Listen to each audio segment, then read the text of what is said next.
नमस्कार विद्यार्थियों, मैं रेखा चौहान।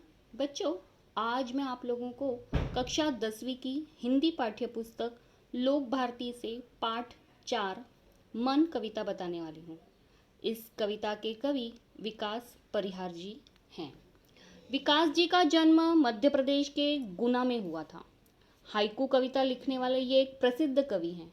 सन 2000 से 2006 तक इन्होंने भारतीय वायुसेना में नौकरी की है। पत्रकारिता के क्षेत्र में भी इन्होंने उल्लेखनीय कार्य किया है। हिंदी साहित्य में इनकी विशेष रुचि रही है। परिहार जी नाट्य गतिविधियों में भी संलग्न हैं। पद्य परिचय देख लेते हैं। यह कविता एक हाइकू कविता है। हाइकू एक जापानी काव्य विधा होती है। हाइकू यानी 3 पंक्तियों की कविता होती है। यह विश्व की एक सबसे लघु कविता कही जाती है।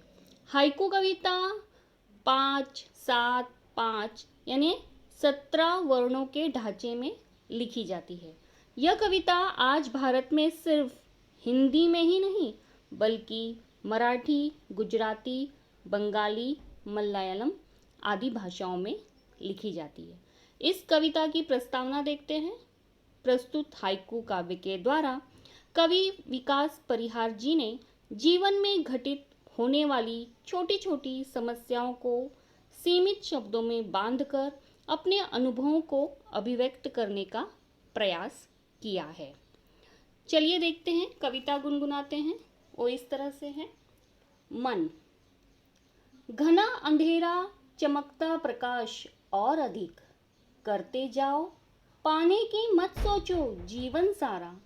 जीवन नैया मझधार में डोले, संभाले कौन। इस पद्यांश के भावार्थ को देख लेते हैं। वो इस तरह है। कवि कहते हैं कि व्यक्ति के हृदय में जब कभी घना अंधेरा आता है तो घने अंधेरे में प्रकाश और अधिक चमकता है। यानी कि दुख एवं संघर्ष की घड़ी में कवि को सुख रूपी प्रकाश की किरणें तीव्रता से चमकती हुई प्रतीत होती हैं। प्रतिकूल परिस्थिति में भी कवि को अनुकूल स्थिति दिखाई देती है।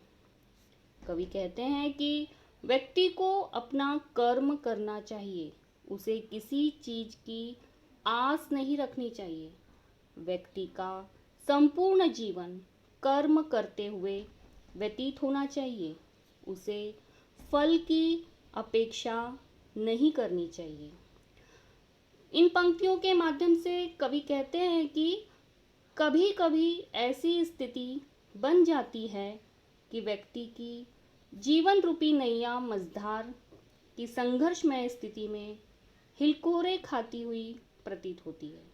उस वक्त व्यक्ति के मन में प्रश्न पैदा होता है कि ऐसी संकट की घड़ी में उसे कौन संभालेगा। चलते हैं दूसरे पद्यांश की ओर। रंग बिरंगे रंग संग लेकर आया फागुन, कांटों के बीच खिलखिलाता फूल देता प्रेरणा। भीतरी कुंठा आंखों के द्वार से आई बाहर। इस पद्यांश का भावार्थ देख लेते हैं। वो इस तरह से है। कवि कहते हैं कि फागुन का महीना अपने साथ रंग बिरंगे रंग लेकर आता है। वो व्यक्ति के जीवन में खुशियों की बहार लाता है। वह दुख भुलाकर भी हंसी खुशी जीने की प्रेरणा देता है। प्रकृति इंसान को प्रेरणा देने का अनमोल कार्य करती रहती है। वह मनुष्य के लिए प्रेरक है। जीवन में चारों ओर संकट रूपी कांटे ही कांटे होते हैं।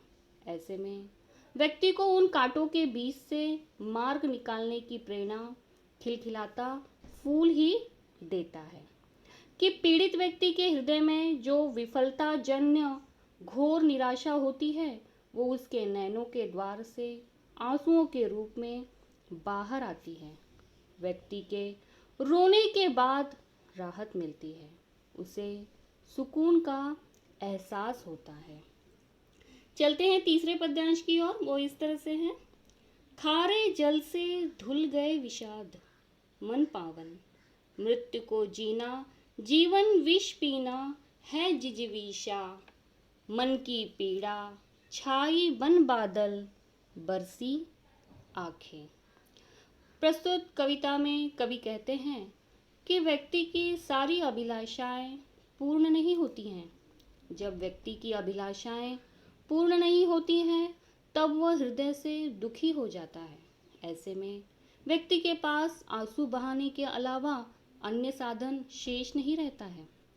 वह आंसू बहाता है जिस कारण उसके मन के सारे विषाद अपने आप धुल जाते हैं और उसका मन पवित्र हो जाता है। जिसको जीवन मिलता है उसकी मृत्यु भी तो निश्चित होती है, फिर भी व्यक्ति को पास जीवन जीने की प्रबल इच्छा होती है। हर व्यक्ति जीवन से प्यार करता है। देखा जाए तो जीवन क्षणभंगुर है, फिर भी व्यक्ति इस जीवन रूपी विष को पीना चाहता है। वह मरना नहीं चाहता, लेकिन यह संभव नहीं है।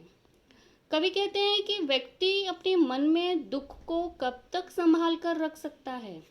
आखिर में उसके हृदय की पीड़ा काले बादलों का रूप धारण कर लेती है और आंसुओं के रूप में प्रस्तुत होती है। चलते हैं चौथे पद्यांश की ओर। चलती साथ पटरियां रेल की, फिर भी मौन, सितारे छिपे बादलों की ओट में, सुना आकाश। तुमने दिए जिन गीतों को स्वर, हुए अमर। सागर में भी रहकर मछली प्यासी ही रही। इस पद्यांश में कवि कहते हैं कि व्यक्ति इस संसार में अकेला आता है और अकेला जाता है। कोई किसी का नहीं होता। दुख में व्यक्ति का साथ कोई नहीं देता। जिस प्रकार रेल की पटरियां एक साथ तो चलती हैं, फिर भी एक दूसरे से मिलती नहीं हैं। उन्हें एक दूसरे से कोई सरोकार नहीं होता। वे सदैव मौन साधे रहती हैं। आसमान में सितारे होते हैं, परंतु बादल छा जाने के कारण उनकी ओट में छिप जाते हैं और आसमान सूना हो जाता है।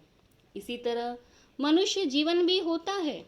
व्यक्ति जीवन में कड़ी मेहनत करता रहता है, फिर भी भाग्य साथ नहीं देता, तो उसे कोई कर्म फल प्राप्त नहीं होता, जिससे वो निराश हो जाता है और उसका जीवन सूनेपन से भर जाता है। ईश्वर से बढ़कर इस दुनिया में कोई अन्य शक्ति नहीं होती। ईश्वर ने ही व्यक्ति के जीवन रूपी गीतों को स्वर प्रदान किए हैं, यानी जीवन जीने की शक्ति प्रदान की है। यही कारण है कि व्यक्ति अपने कर्म के कारण ही दुनिया में पहचाना जाता है। कवि कहते हैं कि मछली सागर में रहती है, फिर भी वो सागर का पानी ग्रहण नहीं कर सकती, वो प्यासी ही रहती है। इसी प्रकार जीवन रूपी सागर में मानव रूपी मछली सब कुछ प्राप्त कर लेती है, फिर भी जीवन के अंतकाल में वह उन्हें छोड़कर चला जाता है। आखिर यही दुनिया का दस्तूर है। बच्चों, उम्मीद है कि आप लोगों को ये वीडियो, ये कविता अच्छी ही लगी होगी। तो फिर मिलते हैं अपनी अगली वीडियो में। तब तक के लिए धन्यवाद।